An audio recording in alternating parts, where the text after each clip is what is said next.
Hey everybody, Scoutcrafty here again, midweek Wednesday. Hope everybody's having a great week. I had a fantastic weekend this past weekend. I went upstate with my girlfriend and we did a lot of, we took care of a lot of trees and everything up there. And, you know, every time I show any footage of upstate or talk about upstate, I always get a couple people that say, you know, why do you have that property upstate? You know, all it seems like you do is go up there and just you don't have any home on it. What's the deal?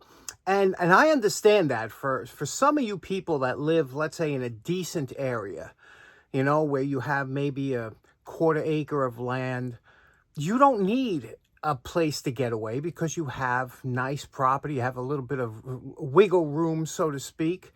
But when you live in a city, any city, it's toxic. I mean, first of all, I don't believe people should be living as close as we do. I have what's considered a pretty big piece of land here in Queens, New York, and I only have about 12 feet between my house and the next house, the width of a driveway. A lot of homes in Queens, good majority, have no driveways. They're one house next to the other. By the way, do you remember this house? Does this house look familiar to you? If it should, because that was Archie Bunker's house from the All in the Family episode. He was from Queens, but we just live on top of each other here. And whenever you're in a big city and you live on top of each other, you're always going to have, dealings with, I could smell what my neighbors cook. You should never live that. You know, if you live out by, like my buddy Big Vic's got a nice little spread. I think he's in Alabama. I mean, beautiful country out there, and you got some room, and you don't have to worry about hearing your neighbors snoring at night. You know what I mean? So what happens is you wind up going up and if you always wish for a piece of property or something. And growing up, and I wanted that piece of land, and it took me 6 years to find it. But it clears your mind, it clears your soul going up there. That's the way people should live. You shouldn't be on top of each other, and that's why all the cities have become toxic areas to live in. I mean, think about it. The crime, everything, it's just insane because you're living on top of each other. You don't get that upstate. Do you know that if the police department where I live upstate went on strike, you wouldn't even know it? People would admit, but if God forbid the police department went on strike here in New York, it would be anarchy. It would be, well, I don't have to tell you, you know. Ever since I was a kid, I've been a fan of the American dream. You know, the regular American dream with Americana. I would grow up watching TV and I'd see these beautiful homes with the landscapes and capitalism at its best, and just loving every part about the traditional American dream. Even the kitchens. I love that kitchen. And how did we go from homes like this to homes like this overnight? I just don't get it. So I'm out. Anyway, we got a couple things to get to, and now you see with some of the footage why I enjoy it up there so much. But we got a couple things to get to today. I picked up an item a while ago that I really want to get to. Let's get right to it. Okay, for today's project, I told you, if you're new to the channel, I mentioned this a few times on my episodes, that I always wanted one of those copper type reflector heaters, and I found this at the flea market. Wow, I paid $3 for this. I couldn't get the money out of my pocket fast enough. You see what this is? This is a Westinghouse. Let me zoom in if you can see it. Westinghouse Cozy Glow. And this was a reflective heater. And these were real popular back in the day. You know, they were had a heat lamp that would go in there, and a reflective heater. They're great. Had a cast iron base. You could see down here.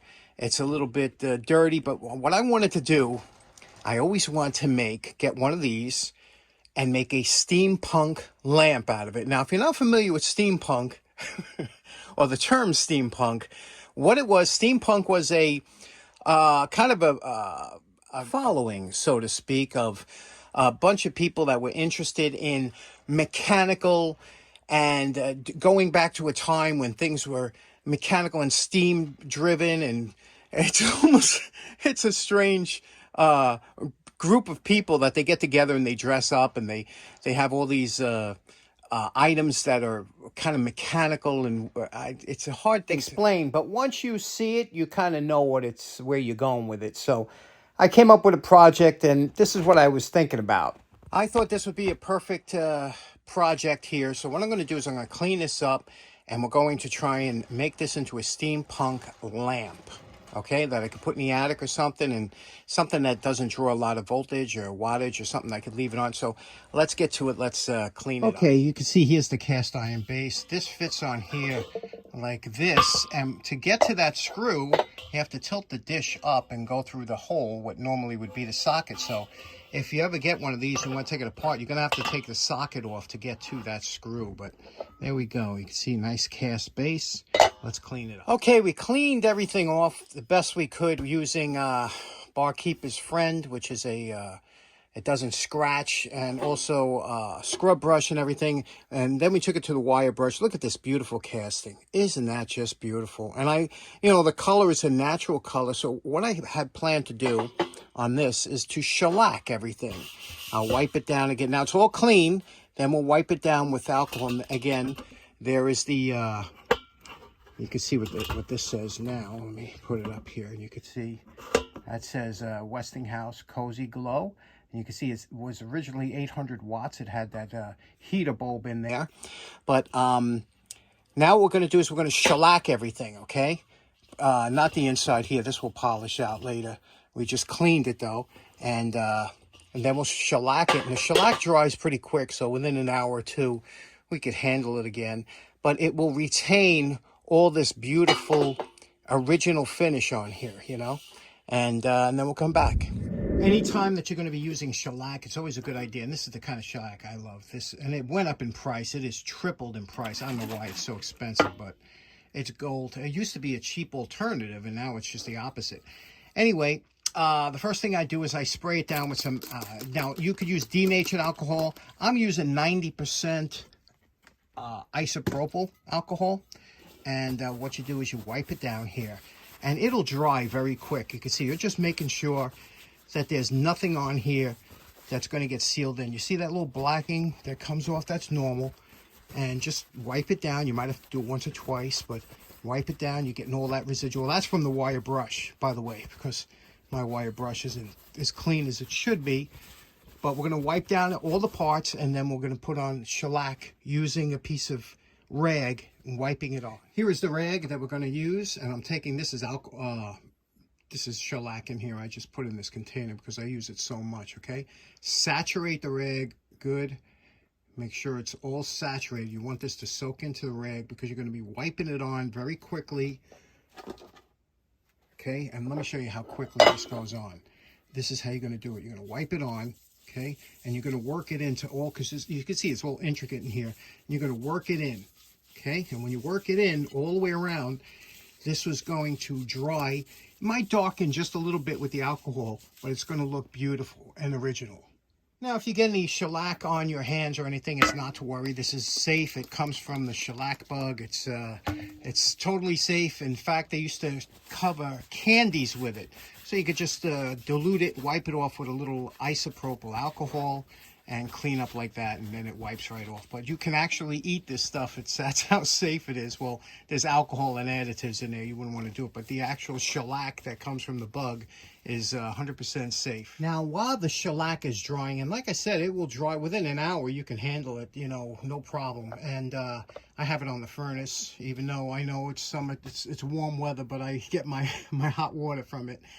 I found this cord on one of my walks. It's a cloth covered kind of vintage looking steampunk looking cord. So I thought this would be great for that. And I have this socket. Now, if you were going to restore this to back to make it into a heat lamp, you would get this same type of socket in ceramic, and I do have them. But for what I want, the look I'm looking for, this is absolutely made to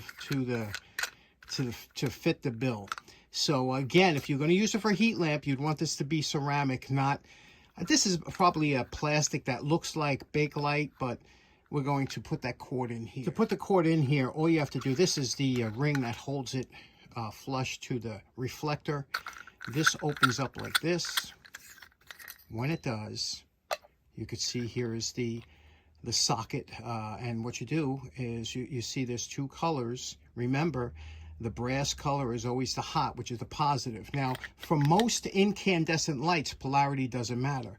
However, with some LED, which is a light emitting diode, the early ones, polarity mattered. So if you plugged it in, if it didn't work, a lot of times some of these in your home will be wired incorrectly. So, but the brass one goes to the center contact, and the silver one goes to the outside here. And it's always good practice to always put the neutral here, because if you should touch this, it could be live if it's reverse wired. So brass goes to the hot, and the hot, remember, is this smaller, this is polarized plug, this is the neutral, the wider one, this is the hot.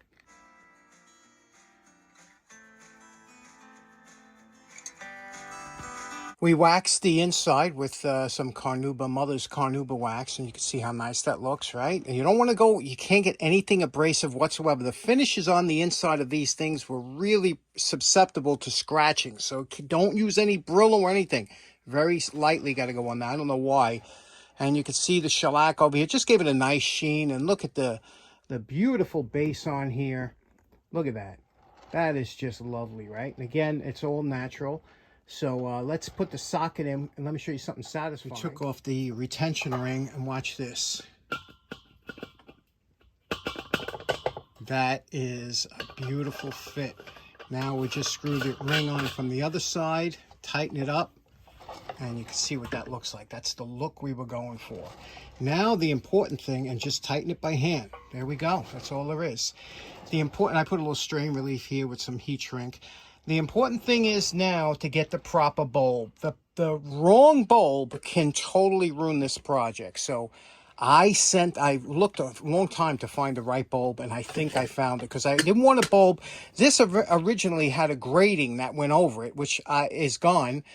I was going to make one, but I said, if I get a bulb that's low enough, I won't need it. I went on Amazon after some searching, and I found these bulbs. And they use 2 watts. 2 watts. And the beautiful thing about it is, when I put this in here, it won't go past the, the ring. So if it did drop, whatever the case may be. But let me show you what this looks like lit up. I don't know, but I'm sure it's going to be awesome. Okay, let's try it out. Oh, yeah. Now, right now, you're looking at this going, I don't know, it's kind of underwhelming, right? But wait till you see. Let's turn all the lights off and see what this looks like. Okay, let's plug this in. Okay, there we go.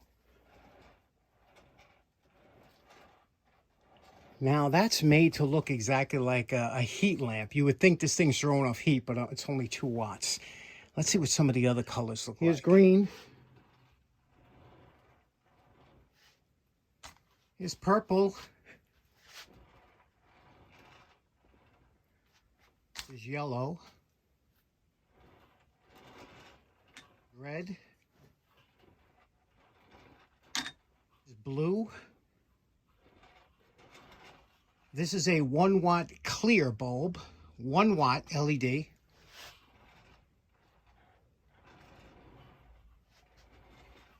There we go with the orange again. So let me know what your favorite color was. So there we go. And you can see this is kind of an accent light you might put in the corner. I am going to look for a grill. I don't want to have to make one. The wire's expensive unless I find some wire, suitable wire, but pretty cool, right? So in closing, kind of a quick one today. Let me know what you think about the project we did, about that steampunk lamp, or what do you think, or what's your favorite bulb? Appreciate the feedback. Hope you have a great day. We'll see you again on Friday. Take care now. Bye-bye.